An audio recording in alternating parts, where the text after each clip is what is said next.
Sveitasæla eins og nafni bendir til landbúnaðarsýning og bændahátíð en hún hefur verið haldin árlega í Skagafirði í 10 ár. Já, þetta sem sagt landbúnaðar- og bændahátíð sem við köllum, Sveitasæla, nefnum við hana, og haldin í reiðhöllinni á Sauðárkróki sem heitir Svaðastaðir. Það búin að vera frá 2005 gegnumgangandi og með alveg sama sniðinu frá 2010. Og hvert þetta snið? Hvað það bjóð upp á? Þetta bara ýmis landbúnaðar tengd umboð sem að koma og bjóða sína vöru til sýnis og sölu. Og svo bara stór handverksmarkaðir líka og við erum með dýragarð og skemmtiatriði fyrir börn og fjölskyldu og bara svona ýmislegt tengt þessu.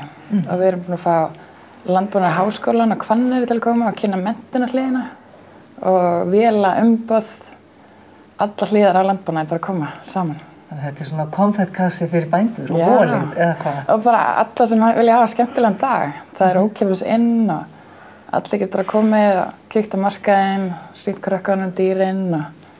Það hljómar nú svolítið skemmtilegt. Já, þetta sitt lítið að hverju, sko. Já, eru allar tegundir af dýrum sem verða þarna? Það gott úrval í ár. Allt frá litlum yrlingum yfir í kýr og hesta og fólöld og kalla og allt með því. Einhver hænur kannski á vappið þarna? 1 eða 2 getur verið og hann með kannski. Já, þannig að það verið gala þannig á Svaðastöðum. Já. Veistu, forsöguna, hvernig byrjaði þetta allt saman? Af hverju var þessi þörf? Það var raunverulega bara, Skagafjörður svona landbúnaðarsamfélag í grásrótina og samtökin bara búsamtökin og bændur bara allt saman. Bakkinn tók sér saman og vildi bara sýna hvað í boði var og fyrir þá sem eru með landbúnað hérna að versla sér hluti og alla að koma saman og hafa gaman bara. Þannig í staðinn fyrir að hver og einn væri að fara eitthvað bara út á tók með sitt að fá frekar líka bara fólk annars staðar að og koma og sjá bara allt hér og bjóða bara umboðin velkomin hingað og sjá landbúnaðinn alveg bara frá byrjun.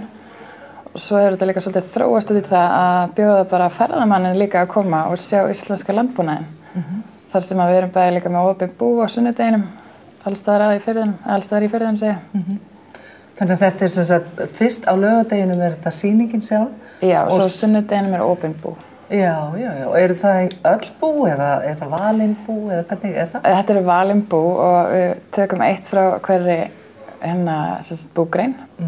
Og það loðdýrabú, ferðaþjónustubú og svo framvegis, sko. Og þetta ekki svolítið eftirsótt? Jú, þetta gengið mjög vel og hátíðin, þetta alveg, hún bara alltaf vel sótt. Það heimamennum og ferðamanni og, já.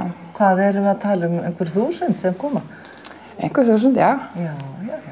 Mikið. Og þessi áherslubreyting í ár snýst hún þá það að þið eru að reyna að fá ferðamenn bæði erlenda og innlenda til að koma? Já, við erum svolítið að kynna þetta núna sem bara afþreyingu líka. Þetta ekki bara bóndinn að kynna sér vélanda sínar eða annars slíkt, heldur bara góð afþreying. Já.